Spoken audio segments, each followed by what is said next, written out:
You buy the insurance to protect and limit the downside risk to a few percent, and then you use options to generate a cash income by renting those stocks out on a monthly basis. You get paid the rent in cash up front from 2% per month, depending on what you want. You can literally ask what you want.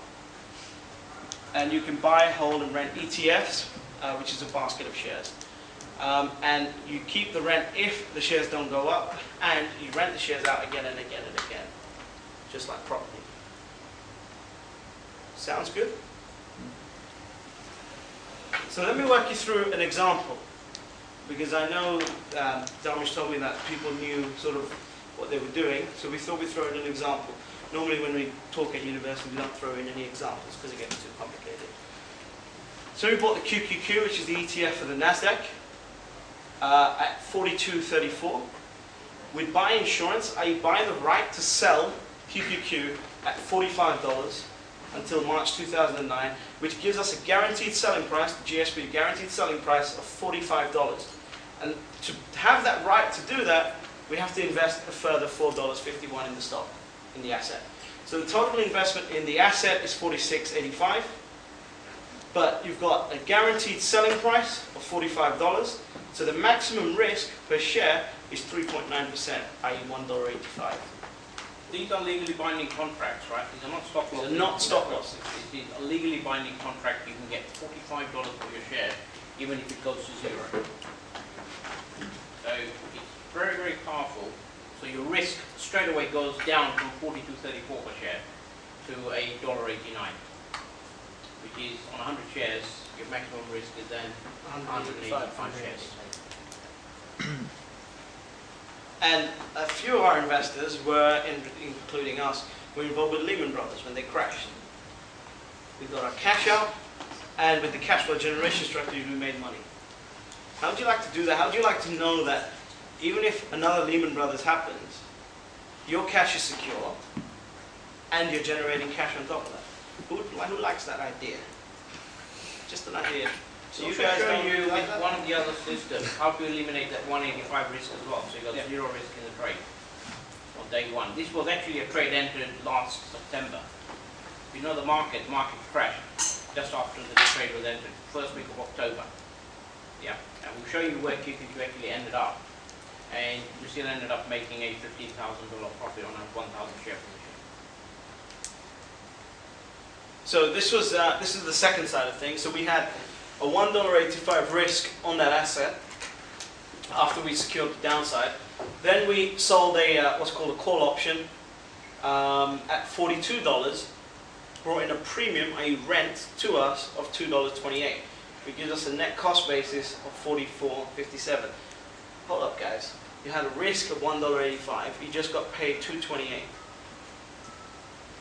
You had a risk of $1.85. You just got paid $2.28. What's your risk? It's a negative risk, isn't it? Negative risk. Can you make money with negative risk? Yes, you can. Exactly. Okay, that's what this is about. That stock can go to zero and you make a profit. Yeah. And this is exactly what happened to QQQ. Okay? We got in here, and then this is what happened. There's a $15.74 drop. And if we were traditionally buy, holding, and praying, you'd be like, these guys don't know what the hell they're talking about, telling me to get into that stock there. Yeah, but the way we progressed and the way we managed along this period, we ended up with a $15,000 profit and out of the stock. Sound good? Sound good? Yeah, we've just been through the worst market ever that we've seen in our lifetimes anyway. Okay, so those of you guys investing, did you guys make money in this market over the last few months? You should have. Yeah, good. What about the few months before that? That's down slightly, yeah? I'm not going to talk about that. September to March was the worst period I can remember in the market. And I've been in the market a long time. It's one of the worst periods ever. And if you're not protected, and in fact, you know, a lot of fortunes have been wiped out. A lot of people have just come out of the market completely because they've lost all their money, lost retirement funds, people have had to go back to work, etc., etc. So you have to, if you're getting involved in the market, make sure you understand the risk. And protection is so cheap, and there's absolutely no reason why every investor should not know about this. And what we want to do effectively is bring it out to most retail investors' knowledge, rather than Wall Street making money out of them. It's about time the retail investors started making money without taking the risk in the market. And this is a real life trade, 6th of November 09. So take note of this and do some research about it. Okay, those guys interested in the market, take note of this trade. We bought Microsoft at 28.30. We bought in April 2010 $30 put, which gives us a guaranteed selling price of $30. And that privilege cost us $3. So our total investment was $31.30. Take away the guaranteed selling price of $30, that means our maximum risk is $1.30.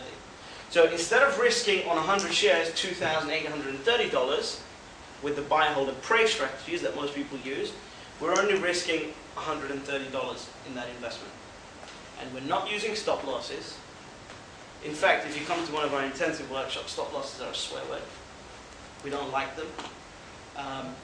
Stop losses are just ways for the brokers to make money. Your idea really is to generate $130 in rental income over the next month, 2 months, and you then got no risk in the market. The stock can go to zero. Yeah, if Microsoft crashes, which is probably unlikely, but that's what they said about Lehman Brothers, right? You never know. So, $130 risk where you would have had $2,830.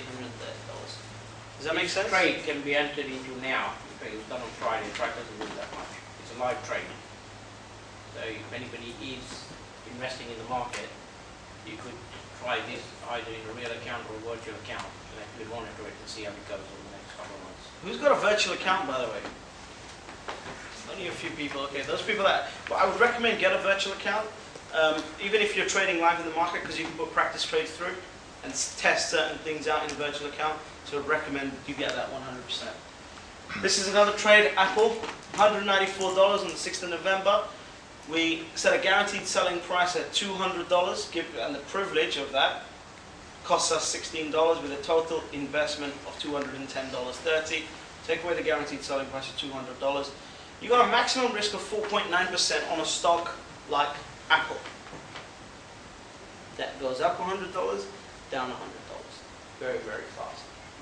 Okay, that is the type of strategy that we look at. And on a $20,000 investment, your risk is $1,000. Is that good? So, introduction to ETFs. We're going to take you through some ETFs. We're going to go through some of the ETFs that we're looking at. And we're going to, what's the time restriction that we've got? Because I can talk until tomorrow. It's usually on until 8, but can we go for a bit longer? Yeah. Anyone who really wants to stay, obviously, stay as long as you want to. His age. Yeah. Any questions at all on the actual structure before we go on to ETFs? Could that be the...